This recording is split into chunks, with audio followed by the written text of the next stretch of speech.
Welcome back to Self-Tech and the Forgiveness Journey.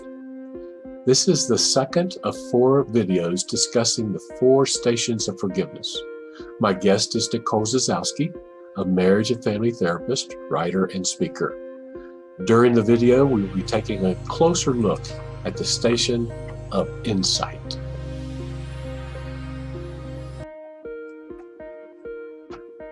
Nicole, you talked about in the previous video the 4 stations of forgiveness, and the very first one being insight. Help us unpack that a bit. What all is included in insight? And that's coming under the area of salvage, and I don't know if you want to tie that into that as well. Sure. So salvage and restoration are the 2 categories that when we think of forgiveness. Salvage is possible with or without the violator or the offender, if you will. So this is work that can be done. This is forgiveness work that can be done with an individual, regardless of the possibilities for restoration in the relationship, either because the person has deceased or is no longer available or present in the violated person's life, or because it's not safe to contact or restore that relationship. So the hopeful piece here is that forgiveness work is possible without the participation of anybody else. And that would be salvage work. Restoration, of course, requires the participation of both or all parties. Right. And that is where the relationship is restored, not to the way it was, but rebuilt in a new way that's safer and more healthy moving forward. Right. So the first station of insight can be included in both, but it is absolutely possible with just one individual. And the tenets here are, we want to understand the system. If you think about a machine and all the different cogs in that machine, we want to understand the system that was put in place to facilitate this violation continuing to happen. And the reason that that's important is it's important for the victim to be able to see, okay, I may not be able to control what other people did or continue to choose to do in this system that's hurting me.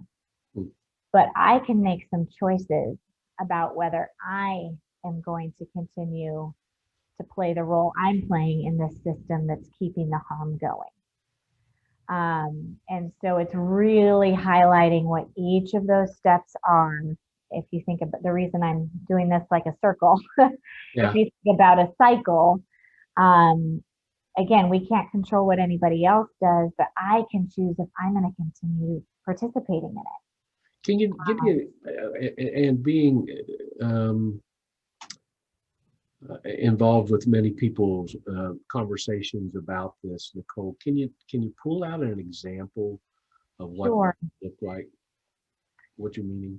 Yeah, so a simple one would be if I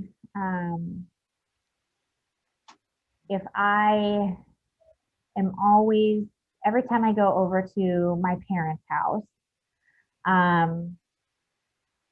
there is a situation in which the conversation turns in a way that makes fun of me or really hurts me in some way.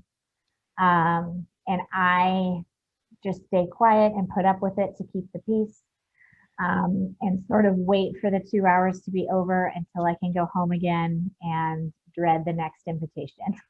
Okay. This is a very simple example, I know. Perfect, though. It's a great example. So one of the things that I would want to do in that insight work is say, okay, first, I accept the invitation to go over to my parents' house. Then I show up. Then something gets brought up that humiliates me or makes fun of me. Other family members add their 2 cents.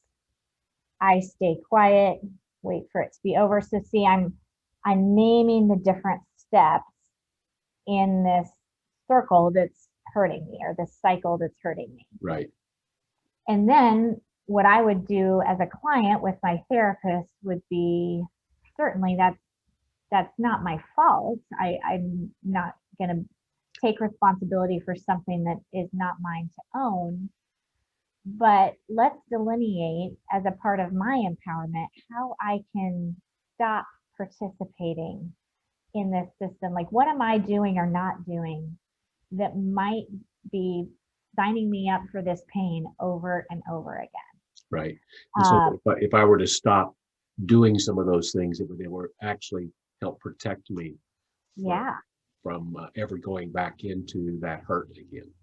exactly. And that might look like a change in what I say in accepting the invitation. That might be something I tell my, and by the way, this is not a true example. This Okay. I don't feel this way with my parents.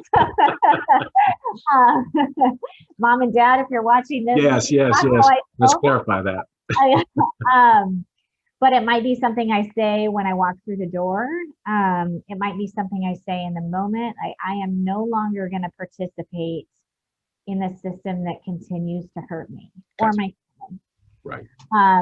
The other piece of insight that's really important is I'm walking around in that system with this pain, this violation that's either a comment on my identity. So I might feel worthless, I might feel inadequate, I might feel not good enough, insignificant, whatever that pain is, or safety. It might have to do more with that, where I might feel powerless, I might feel unsafe, vulnerable.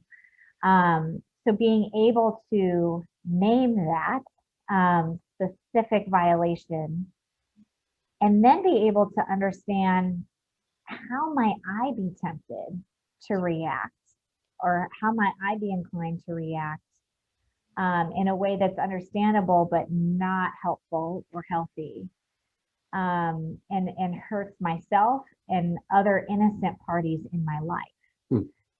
So pain is a lot like water. It finds an exit. And right. If we don't hold the appropriate person responsible, which would in this case be my parents or other family members who chime in, then I am likely, as the person who's wounded, to take it out on other people in my life, innocent people in my life. And so one of the really beautiful things about insight work is it stops the bleeding. It keeps the violation in the relationship that's actually where it belongs, and doesn't allow that pain to leak down through the generations or spread out into other relationships in my life. Yeah, that's a good point to look at, because you know that sometimes when they come in to see you or anybody and say just trying to deal with their own issue of forgiveness, that they're carrying lots of violations that have taken place in their life, of love or trust and safety, and the person that they are dealing with in this particular instance is kind of having to suffer the consequence of all these other violations.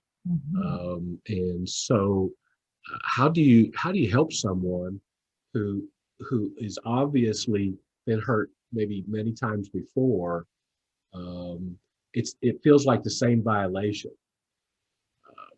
but they're having to deal with just this one person. How do you help them kind of separate?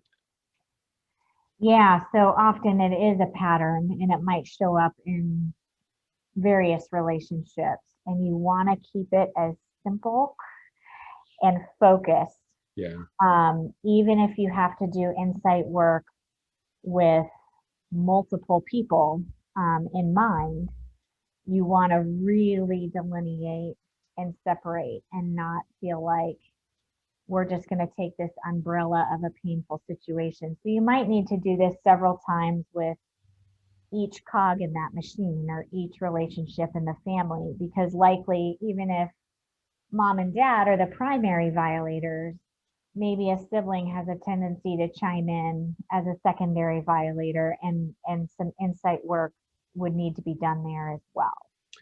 Yeah, I'm thinking of somebody who might be listening to this and they've gone through multiple relationships as an adult, Yeah. and they have all possibly been abusive, those, whether verbally, physically, sexually, whatever.